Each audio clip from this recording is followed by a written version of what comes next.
Okay, good morning to all class 12 students. I am your chemistry teacher Mang sir, and today we are going to start a new chapter. Name is electrochemistry. What is electrochemistry? क्या है electrochemistry? अब पहले समझते हैं कि electrochemistry है क्या चीज़, ये कॉन्सेप्ट क्या है। ठीक है, इलेक्ट्रोकेमिस्ट्री। तो अब थोड़ा इसको जूम करते हैं। Electrochemistry is a branch of chemistry which involves production of electricity. अब देखिए, इसमें इलेक्ट्रिसिटी और केमिस्ट्री का दोनों का इन्वॉल्वमेंट है। तो इस पर्टिकुलर चैप्टर में हम इलेक्ट्रोकेमिस्ट्री में क्या देखेंगे, इसको देखते हैं। It is a branch of chemistry which involves production of electricity. अब कैसे वो इलेक्ट्रिसिटी प्रोडक्शन होगा? फर्स्ट केस है energy released during spontaneous chemical reaction. इस पूरे इलेक्ट्रोकेमिस्ट्री में जो रिएक्शंस होंगे उसमें एनर्जी रिलीज होगी ड्यूरिंग स्पॉन्टेनियस केमिकल रिएक्शन। अब स्पॉन्टेनियस केमिकल रिएक्शन है क्या चीज़, इसको ज़रा मैं ध्यान से बता दूं आपको। स्पॉन्टेनियस केमिकल रिएक्शन ऐसे टाइप के केमिकल रिएक्शंस होते हैं जिनको आप एक बार आप एनर्जी सप्लाई कर दीजिए और एक बार जैसे ही एनर्जी सप्लाई होगी वो रिएक्शंस अपने आप चालू हो जाती हैं, फिर वो रिएक्शन रुकती नहीं है, वो कंटिन्यूस प्रोसेस में चलते रहती हैं। Whereas आपका ये सेकंड पॉइंट है and the use of electrical energy to carry out non spontaneous chemical transformation. अब इनका दूसरा एक टाइप होता है जिसमें क्या होता है, इलेक्ट्रिकल एनर्जी प्रोवाइड करते हैं, उसमें इलेक्ट्रिसिटी अप्लाई किया जाता है, इलेक्ट्रिकल एनर्जी उसको दी जाती है उस पर्टिकुलर आपके सप्लाई को या उस सिस्टम को, जिससे क्या होता है वो जो केमिकल रिएक्शन होता है वो हो सके। तो जिसमें इलेक्ट्रिकल एनर्जी की रिक्वायरमेंट है वो आपका नॉन स्पॉन्टेनियस, मतलब जब तक इलेक्ट्रिकल एनर्जी इसमें अप्लाई नहीं करेंगे तब तक वो केमिकल रिएक्शन काम नहीं करेगा। तो इसको क्या चाहिए, इलेक्ट्रिकल एनर्जी। वेर स्पॉन्टेनियस में ऐसा नहीं है, एक बार वो केमिकल रिएक्शन चालू हो गया फिर वो अपने आप टेक प्लेस करता है। तो स्पॉन्टेनियस और नॉन स्पॉन्टेनियस में ये फर्क है। इसके बाद देखते हैं इलेक्ट्रोलाइसिस। अब इसमें पहला कॉन्सेप्ट आ रहा है जिसको हम लोग बोल रहे हैं इलेक्ट्रोलाइसिस। क्या चीज है electrolysis? What is electrolysis? Conversion of electrical energy into chemical energy. Electrical energy से केमिकल एनर्जी में कन्वर्शन होने के जो प्रोसेस हैं इसको हम इलेक्ट्रोलाइसिस का प्रोसेस बोलेंगे। अब देखते हैं, सबसे पहले यहाँ पर इलेक्ट्रोकेमिकल सेल है, यहाँ पर ई सी लिख दिया मैंने गलती से, इसको आप करेक्ट कर लीजिएगा। इलेक्ट्रोकेमिकल सेल है। इलेक्ट्रोकेमिकल सेल के बेसिकली दो टाइप्स होते हैं। What are the two types? पहला है इलेक्ट्रोलाइटिक सेल, एक टाइप का सेल। दूसरा है गैल्वेनिक और वोल्टेक सेल। अब ये दोनों सेल्स के जो आपके टाइप हैं वो जरा डिफरेंट है। देखते हैं क्या चीज है। इलेक्ट्रोलाइटिक सेल के बारे में देखते हैं। It is an electrochemical cell in which the electrical energy is converted into chemical energy. अब ये इलेक्ट्रोकेमिस्ट्री में ये एक ऐसे टाइप के सेल्स होते हैं जिसमें इलेक्ट्रिकल एनर्जी आपकी कन्वर्ट किस में हो जाती है, केमिकल एनर्जी में। हम देखेंगे आगे ये कैसे होता है। दूसरा एक और टाइप का होता है जिसको बोलते हैं गैल्वेनिक सेल और वोल्टेक सेल। इसमें क्या होता है, it is an electrochemical cell. ये भी एक टाइप का इलेक्ट्रोकेमिकल सेल है in which the chemical energy is converted into electrical energy. इसमें केमिकल एनर्जी कन्वर्ट होता है इलेक्ट्रिकल एनर्जी में। अब देखते हैं कैसे। ये है आपका नॉन स्पॉन्टेनियस केमिकल रिएक्शन, अभी मैं बताया, और ये है आपका स्पॉन्टेनियस केमिकल रिएक्शन। आप देख रहे होंगे कौन सा स्पॉन्टेनियस केमिकल रिएक्शन है और आपका कौन सा नॉन स्पॉन्टेनियस केमिकल रिएक्शन है। आगे बढ़ते हैं। अब ये आपके दो डायग्राम्स हैं, ठीक है। तो हमने यहाँ पर दो टाइप्स के आपके इलेक्ट्रोलाइटिक सेल और गैल्वेनिक सेल्स का डिस्कशन किया। अब तो देख लेते हैं दोनों में फर्क क्या होता है। ये मोस्टली कई बच्चे जब पढ़ते वक्त इसमें गलती कर देते हैं, तो हमको ये चीज नहीं होना है, इसलिए मैंने दोनों को सामने में आपको पुट करके बता रहा हूँ। सबसे पहले बात करते हैं इलेक्ट्रोलाइटिक सेल। ये वाला जो सेल है वो आपका इलेक्ट्रोलाइटिक सेल है और ये वाला जो सेल है वो आपका गैल्वेनिक सेल, और इसी को हम लोग बोलते हैं वोल्टेक सेल। वोल्टेक सेल क्यों बोलते हैं, यहाँ पर देखिए वोल्ट मीटर लगा हुआ है इसलिए इसको वोल्टेक सेल बोल देते हैं हम लोग, ठीक है। इलेक्ट्रोलाइटिक सेल की क्या खासियत है? पहला चीज, इसका जो एनोड होगा तो यहाँ पर देखिए पॉजिटिव होगा। एनोड समझते हैं ना क्या होगा, एनोड यहाँ पर पॉजिटिव होगा और इसका जो कैथोड होगा वो आपका नेगेटिव होगा। इलेक्ट्रोलाइटिक सिचुएशन में कंडीशन बदल जाती है। तो आप देख रहे हैं यहाँ पर एनोड पॉजिटिव है और कैथोड क्या है, नेगेटिव है। ये इलेक्ट्रोलाइटिक सेल के कंडीशन में ऐसा होता है। वेयर यहाँ पर आ जाए कि यहाँ पर क्या है आपका, देख लीजिए यहाँ पर कैथोड जो है गैल्वेनिक सेल और वोल्टेज सेल में कैथोड आपका पॉजिटिव होता है और एनोड यहाँ पर क्या काम करता है, नेगेटिव का काम कर रहा है।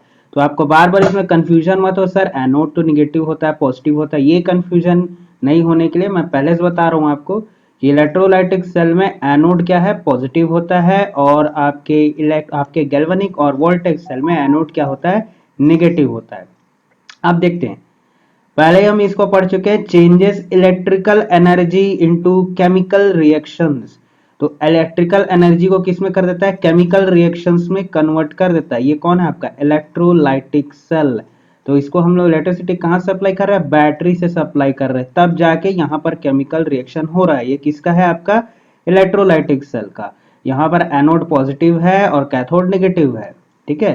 ये कैसा रिएक्शन है, non spontaneous reaction. Non spontaneous मतलब ऐसा रिएक्शन जब तक आप करंट नहीं देंगे, तो बैटरी से देख रहे हैं करंट दे रहे हैं, तब तक वो केमिकल रिएक्शन हो नहीं पाएगा। तो इसमें क्या बोला है, रिक्वायर्स एक्सटर्नल वोल्टेज सोर्स, बाहर से आपको करंट या वोल्टेज सप्लाई देना पड़ेगा, तब फिर ये क्या होगा, यहाँ पर केमिकल रिएक्शन होगा, वरना तो ऐसा नहीं होने वाला। अब बात कर लेते हैं इसका जस्ट उल्टा, जो आपका है गैल्वेनिक सेल और वोल्टेज सेल। इसमें क्या होता है, it changes chemical energy into electrical energy. अब ये उल्टा काम करता है, जो आपके केमिकल एनर्जी को इलेक्ट्रिकल एनर्जी में कन्वर्ट करता है। यहाँ पर जस्ट उल्टा है और यहाँ जस्ट उल्टा है, देख लीजिए। यहाँ पर anode is negative and cathode is positive. देख लीजिए एनोड नेगेटिव है, कैथोड आपका क्या है, पॉजिटिव है। ये जो है वो आपका स्पॉन्टेनियस रिएक्शन है। स्पॉन्टेनियस रिएक्शन मतलब आप एक बार इसमें चालू कर दीजिए रिएक्शन, फिर रिएक्शन अपने आप चलता है, इसमें कोई एक्सटर्नल सोर्स या इलेक्ट्रिसिटी सप्लाई की जरूरत नहीं पड़ती है, कि इसमें खुद क्या होता है, वो तो खुद इलेक्ट्रिकल एनर्जी जनरेट करके दे रहा है। इसीलिए बोला है does not require external voltage source. इसीलिए स्पॉन्टेनियस मतलब जो खुद ही हो, जिसको एक्सटर्नल, ऐसे केमिकल रिएक्शन जो खुद ही हो, जिसको एक्सटर्नल सोर्स की जरूरत ना पड़े। अब देखिए, ये तो मैंने आपको बता दिया दो टाइप के रिएक्शन। अब इसके बाद जरा एक चीज देख लेते हैं हम लोग, वो है हमारा रिएक्शंस में। अब पहले आप समझ जाइए, यहां पर मैं आपको एक चीज बता रहा हूं, वो क्या है आपका रेडॉक्स रिएक्शन। अब रेडॉक्स क्यों भैया, क्योंकि हम यहाँ पर इलेक्ट्रोकेमिस्ट्री को पढ़ रहे हैं और हमने यहाँ पर दो टाइप के सेल्स को देखे, इलेक्ट्रोलाइटिक सेल और आपका वोल्टेज सेल और आपका ये सेल क्या बोलते हैं उसको, गैल्वेनिक सेल। तो यहाँ पर देखिए एक चीज यहाँ पर है, रेडॉक्स रिएक्शन को समझना बहुत जरूरी है। अब रेडॉक्स रिएक्शन को देखें तो यहाँ पर आर ई का मतलब होता है रिडक्शन, आर ई डी का मतलब होता है सॉरी रिडक्शन, ओ एक्स का मतलब होता है ऑक्सीडेशन। क्यों पढ़ने की जरूरत है, पहले इसको समझते हैं क्यों पढ़ते हैं। क्योंकि आपके जो सेल्स होते हैं उनमें यही दोनों रिएक्शन काम करते रहता है। अभी हमने पढ़ा ना कैसे केमिकल एनर्जी इलेक्ट्रिकल एनर्जी में कन्वर्ट हो रही है और इलेक्ट्रिकल एनर्जी कैसे केमिकल एनर्जी में कन्वर्ट हो रही है। तो इसके लिए आपको क्या पढ़ना पड़ेगा, इसके लिए आपको रेडॉक्स रिएक्शन को बहुत अच्छे से पढ़ना पड़ेगा। यही रिएक्शंस हैं, ऑक्सीडेशन रिएक्शन और रिडक्शन केमिकल रिएक्शन, ये दोनों रिएक्शन होते हैं तभी जाके वो आपका इलेक्ट्रिकल एनर्जी केमिकल एनर्जी जो भी है इलेक्ट्रिकल एनर्जी फॉर्म हो पाती है। कैसे होती है इसको देखते हैं। Reduction and oxidation reactions are all reactions that involve the change of an oxidation number and the transfer of electrons among the reacting substance। आप यहाँ पर नोटिस करिए transfer of electrons, transfer of electrons. क्यों transfer of electrons, वैसे जब electricity generate करना है तो इलेक्ट्रॉन्स को ट्रांसफर करना ही पड़ेगा। जब इलेक्ट्रॉन्स फ्लो होंगे तभी तो क्या होगा, आपकी इलेक्ट्रिसिटी जनरेट होगी।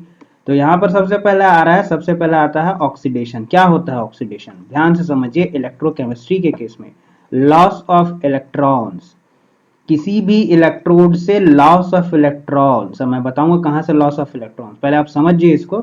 Loss of electrons, increase in oxidation number.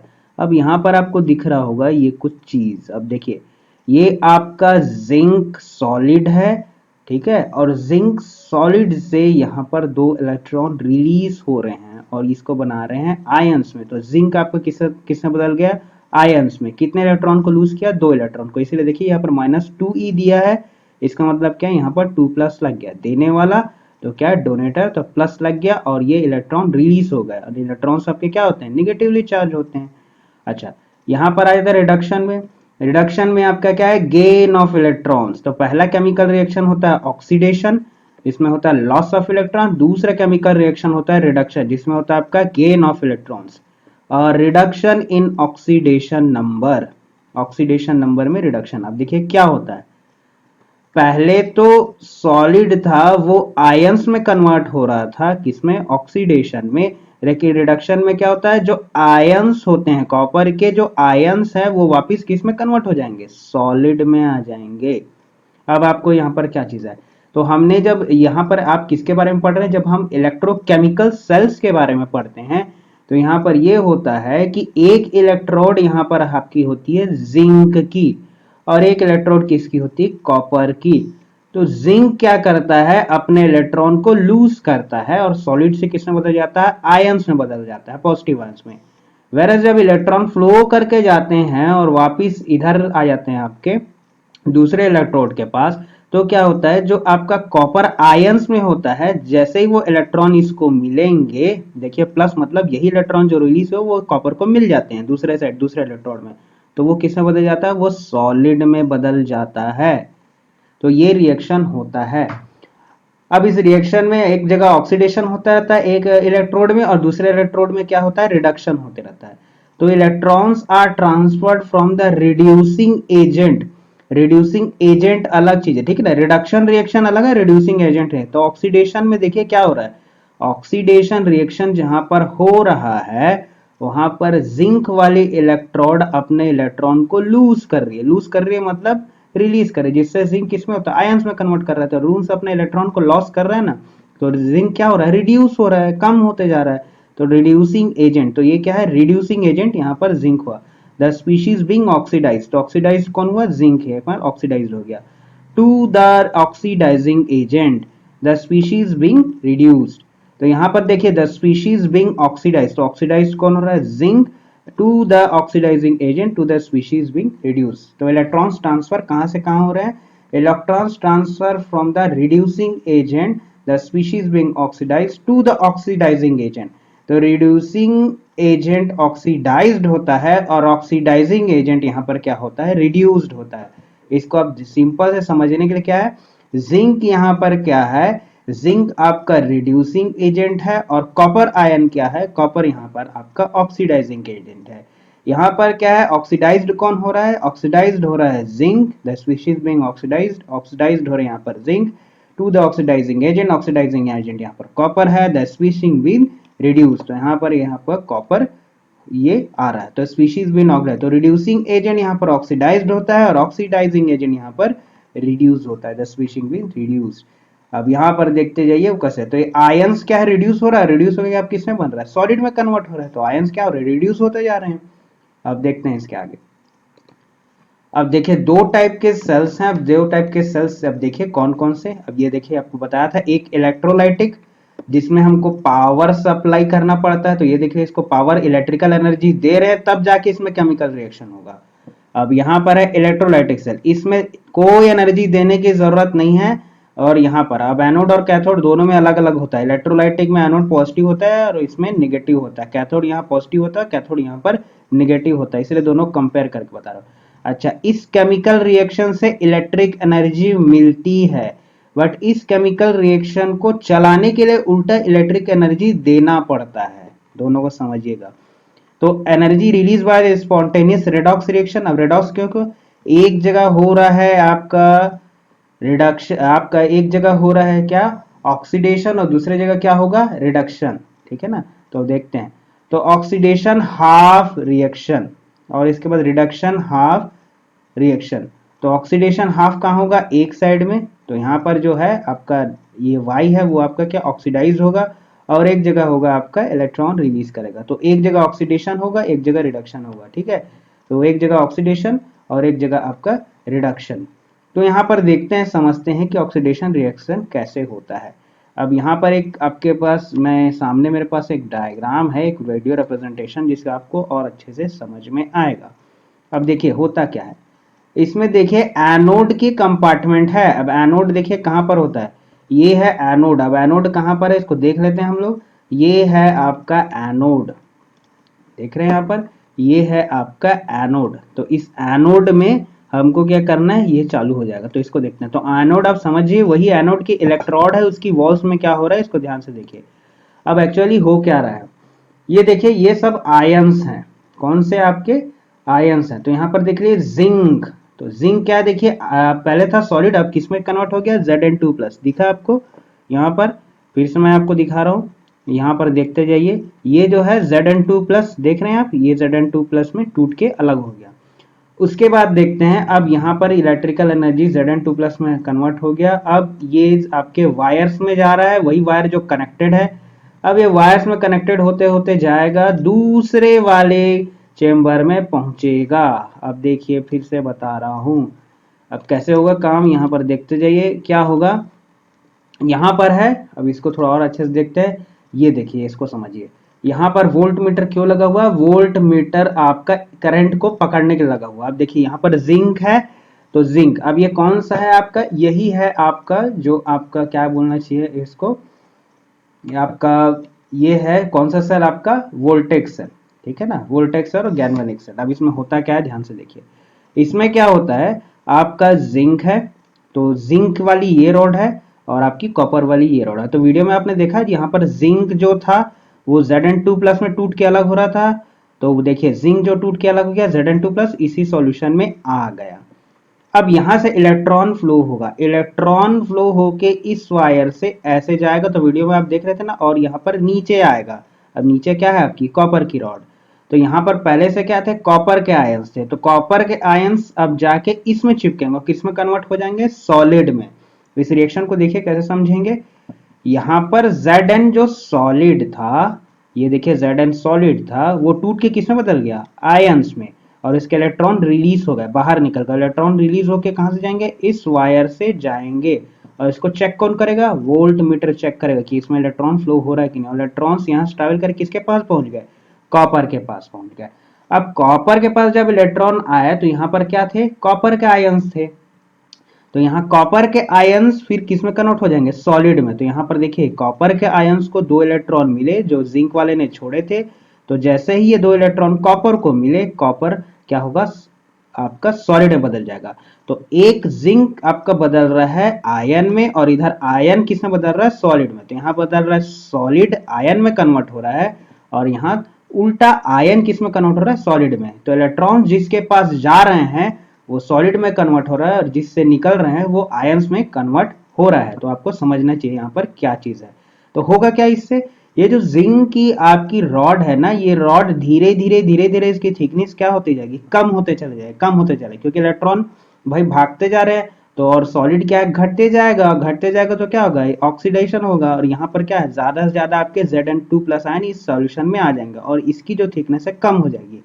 इधर उल्टा होगा, इधर क्या होगा, कॉपर के जो आयंस है वो इसमें जुड़ते चले जाएंगे, क्योंकि यहाँ इनको इलेक्ट्रॉन मिल रहा है, वो सॉलिड बन जाएंगे। तो ये जो कॉपर है वो क्या है आपके, इसके थिकनेस बढ़ते चले जाएगी, ये मोटा होते चले जाएगा, ठीक है ना। ये है आपका एनोड और यहाँ पर है कैथोड। तो देख लीजिए एनोड यहाँ पर क्या है, कैसे काम कर रहा है, और कैथोड यहाँ पर कैसे काम कर रहा है। ये कौन सा अगर सेल है, तो यही आपका आपका वोल्टेक और जो आपका गैल्वेनिक सेल है उसी में है। तो वोल्ट मीटर किस में लगता है आपको, बहुत अच्छे से। अगर ये आपका इलेक्ट्रोलाइट्रिक होता तो यहाँ पर क्या लगे रहते, बैटरी। यहाँ बैटरी नहीं लगी, यहाँ पर क्या बोर्ड लगा है, वोल्ट मीटर लगा है। तो ये क्या है आपका, ये आपका गैल्वेनिक सेल है, गैल्वेनिक सेल। इसको बहुत अच्छे से समझिएगा। तो ये आपको कॉन्सेप्ट समझ में आया। अब देखते हैं उसी एनिमेशन में कि आगे क्या होता है। तो यहाँ पर देखिए, अब जैसे ही वो ऑन हुआ तो ये देखिए कैथोड में आ गए, दूसरे वाले हम उसमें आ गए। तो इसमें देखिए कॉपर के ये जो आयंस है दिख रहे हैं आपको, कॉपर ये इसमें जुड़ रहे हैं। देखिए कॉपर जुड़ रहा है, ये देखिए एक और आ रहा है यहाँ पर जुड़ रहा है। ये बहुत सारे कॉपर आके जुड़ना चालू हो जाता है। फिर से दिखा रहा हूँ आपको, यहाँ पर देखते जाइए। जो कॉपर है वो यहाँ पर आके, ये देखिए C2+ आ रहा है, जुड़ गया। ये देखिए फिर Cu2+ आ रहा है, ये जुड़ गया।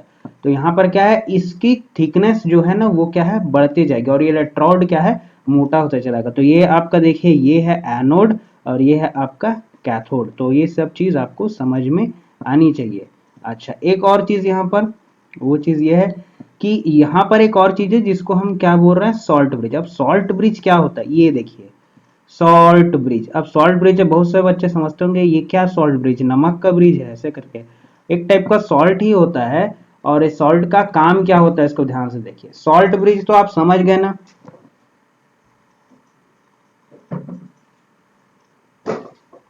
अब इसका काम क्या होता है, सॉल्ट ब्रिज का काम क्या होता है, इसमें एक न्यूट्रल सॉल्ट भरा होता है। इस न्यूट्रल सॉल्ट का नाम क्या होता है, KCl, पोटेशियम क्लोराइड। अब उसका काम क्या होता है भाई, बहुत ध्यान से समझिए। उसका काम ये होता है कि देखिए एक चीज समझिए कि जब ये रिएक्शन कंटिन्यू चलते रहेगा तो चलते रहेगा तो क्या होगा, कुछ थोड़ा देर ज्यादा देर चला तो Zn2+ तो इस सॉल्यूशन में बहुत ज्यादा हो जाएगा, ठीक है ना। और इसमें कॉपर के आयंस बहुत कम हो जाएंगे।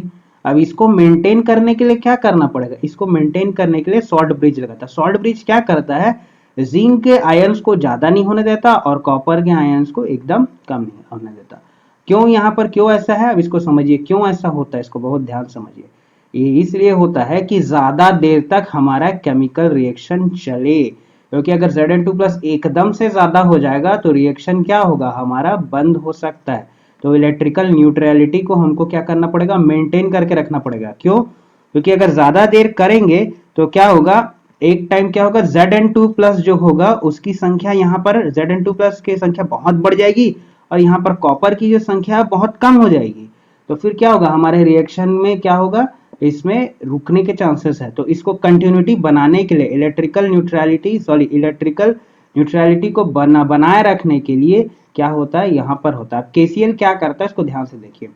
आपका KCl में क्या होता है, K और Cl।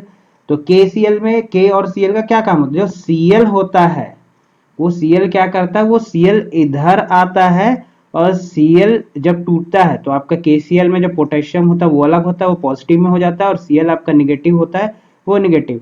तो यहाँ पर जो Cl होता है, ये देखिए जो Cl होता है वो Cl यहाँ पर आ जाता है और यहाँ पर Zn2 वाले जो इतने हैं ना उनसे क्या करता है, रिएक्ट करने लगता है।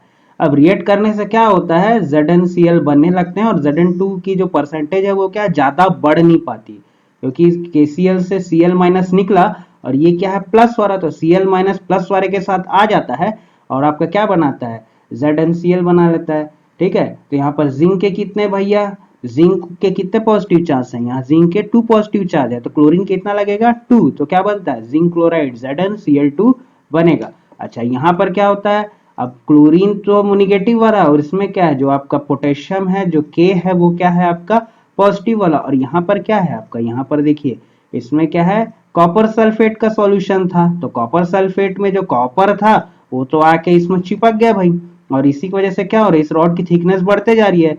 लेकिन जो SO4 है वो निगेटिव, वो एज इट इज यहाँ पर है। अब इसमें क्या करें, अब एकदम से कॉपर तेजी से मत जा जाके चिपके, ठीक है ना, या उनके सल्फेट के बॉन्ड्स एकदम जल्दी जल्दी ना टूटे।